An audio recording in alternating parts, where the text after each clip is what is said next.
This week on Life in the Park, make sure you get out and vote November 3rd. An upcoming EPA open house provides information about the former Reilly Tar Chemical site, remembering Elliott Royce, plus more news you can use. Welcome to this week's edition of Life in the Park. I'm Scott Smith. In our cover story, if you ever met this person, you would not easily forget him. If you never met him, you've probably seen him. Life here in the park is just a little bit less colorful without him. We remember Elliott Royce. That's coming up, but first, here's news you can use.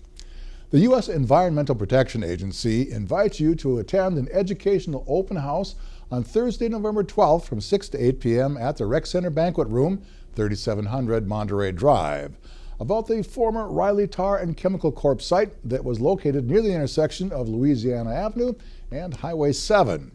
Representatives from EPA, the City of St. Louis Park, the Minnesota Pollution Control Agency, and the Minnesota Department of Health will be available to provide information and answer questions one-on-one about the history of the site, the cleanup that was done, ongoing monitoring activities, and protective measures in place at the site now. More information is also available at www.epa.gov/superfund/Reilly-Tar. Information can also be found at the Site Information Repository at the St. Louis Park Public Library. That's at 3240 Library Lane in St. Louis Park. The general election is November 3rd, and absentee voting is available until November 2nd at City Hall. On the November 3rd ballot are St. Louis Park mayoral candidates Jake Spano and Conrad Siegel, Councilmember at Large A. Steve Halfin, and Councilmember at Large B candidates Sarah Maskey and Tom Miller. On the ballot for School Board Member, Independent School District Number 283 are Ken Morrison, Joe Tatalovich, Jim Beneke, Christine M. Johnson, and Nancy Gores. To find out your voting location, simply go to the city website, stlouispark.org, click on the Elections tab, scroll down to Where Do I Vote?, click on My Neighborhood, and enter your address. It's really pretty simple. After the polls close and returns are tabulated, Park TV will post unofficial election results on Park TV Channel 17. As you're commuting around St. Louis Park, it seems the streetscape literally changes from day to day. With the recent opening of the Minnetonka Boulevard Bridge spanning Highway 100, you'll notice all entrance and exit ramps to and from Highway 100 on Minnetonka Boulevard are now open to traffic. They will close the ramp from Minnetonka Boulevard to southbound Highway 100 again next spring as work continues on Highway 7, but until then, enjoy the ride. Fall street sweeping continues throughout the city. They will continue to sweep until it snows or all leaves are picked up. You can help by unplugging catch basins near your home or workplace that have leaves covering them. Also, if you notice a sweeper in your neighborhood, please move your car off the street. And be sure to dispose of your leaves properly. It is against city ordinance to push, rake, or blow leaves into the street. Hey, Park TV has a few openings for volunteer announcers for a number of high school sports teams this winter. There is no minimum commitment required, and scheduling can be flexible. Previous experience is not required. If you'd like to give sports play-by-play announcing a try, please contact Paul Broden, Park TV 16 program producer, at 952-924-2635, or shoot him an email at pbroden@stlouispark.org. It's a lot of fun. The St. Louis Park Fire and Police Departments offer free medication disposal bags to dispose of unused medications in the home.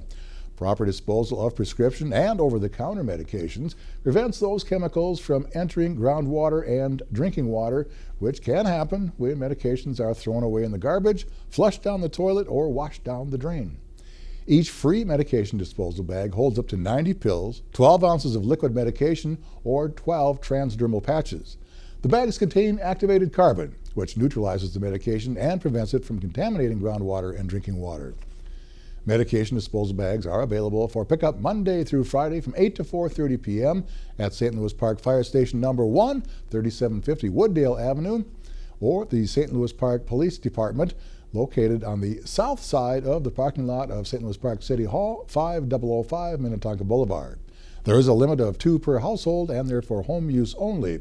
Residents interested in larger quantities of the bags may contact the police department by calling 952-924-2600. And you get more information about purchasing those bags at cost. Pumpkin recycling is free and it's good for the environment. This year's pumpkin collection begins on Monday, November 2nd. Residents can place pumpkins next to yard waste bags and branch bundles on their regular collection day by 7 a.m. If your pumpkins are bagged, please remember to use compostable bags and limit the weight to less than 40 pounds per bag. Organics recycling customers can also place pumpkins inside their brown-lidded organics cart along with yard waste. Residents can also attend the Pitch a Pumpkin event at the Rec Center, 3700 Monterey Drive, where a special container for pumpkin collection will be available in the Rec Center parking lot from October 30th until November 6th. Please keep in mind that all candles, candle wax, paint, and decorations must be removed before any pumpkin is placed out for collection. In this week's cover story, Elliott Royce was a well-known and colorful man known about town for many years in St. Louis Park. He was incredibly active into his 90s and was known for his many volunteer activities. One of his greatest contributions was teaching elderly people how to fall safely. He practiced falling every day. Elliott could be seen around town riding his recumbent bike, often wearing a Dr. Seuss hat and carrying a cat in the hat or two. It was his trademark, and the kids and adults loved it. Elliott died at age 96 on July 17, 2015. He had recently run a marathon. Mayor Jeff Jacobs recounts his reflections of Elliott while presenting the Outstanding Citizen Award to the Royce family. Elliott exhibited a truly admirable exuberance and zest for life. Boy, you can say that again. That was an example to his family, his friends, colleagues, faith community, and everyone, and which will be a continuing legacy to those he's left behind. He will be greatly missed by everyone whose lives he touched, but his memory will bring a smile to all of us, whether recalling his myriad collection of hats, his habit of handing out bananas at Excelsior and Grand in order to meet new people, or his love of puzzles and games. Elliott lived an exemplary life filled with energy, passion, acceptance, and a persistent dedication to the betterment of the community, and it is our and my personal honor to recognize him as an outstanding citizen. So to his family, we want you to know how much we miss Elliott. I mean, I told this story a few weeks ago. I was at the Children First ice cream social about 1.5 years ago. And Elliott, of course, left his infamous bicycle down there with all of the banners and bells. And if you've never seen Elliott's bicycle, you got to go see it because it was something else. Everybody knew whose bicycle it was. And I'm there, and he had left. He had gone home, but he left his bicycle down at the park. And all the kids were there, and these two kids showed up, and I kind of knew of them because they were a little younger than my son Gregory. They were like juniors in high school. And they came by, and I'm overhearing, I'm schlepping ice cream, and the two kids looked at each other and went, "Oh, dude, that's Elliott's bike. Is Elliott around here somewhere?" Elliott's like the coolest guy in town. And I'm thinking, you know what? If you're 95 years old and two 16-year-old kids think you're the coolest guy in town, you are. More than 400 people attended his funeral services, which is a testament to his popularity and the depth to which he connected with so many people around the city. The Historical Society was gifted Elliott's famous bicycle and will work with the city and family to find an appropriate and meaningful way to display it so that his spirit of community and charity will continue. So remember, you can keep up to date in the park by visiting our Facebook page at facebook.com/St. Louis Park or check us out on Twitter at twitter.com/St. Louis Park. That is it for this week's edition of Life in the Park. Thanks for watching.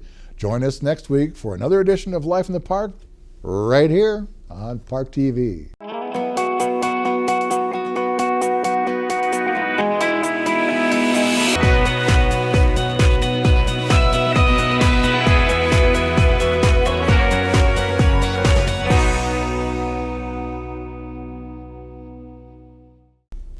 Hi, I'm Lisa Abernathy with your Rec Minute. Runners and even non-runners, grab those hideous holiday sweaters for the first annual Ugly Sweater Dash this December. Enjoy a 5K run or walk through Louisiana Oaks Park and the lit trees of Oak Hill Park. Adorn that treasure of your sweater you put in the closet from last year, or the masterpiece you just created, or simply smile at the creativity you see as you run by them. Afterwards, warm up across the street at Park Tavern and admire your accomplishments by wearing your new race shirt you just received.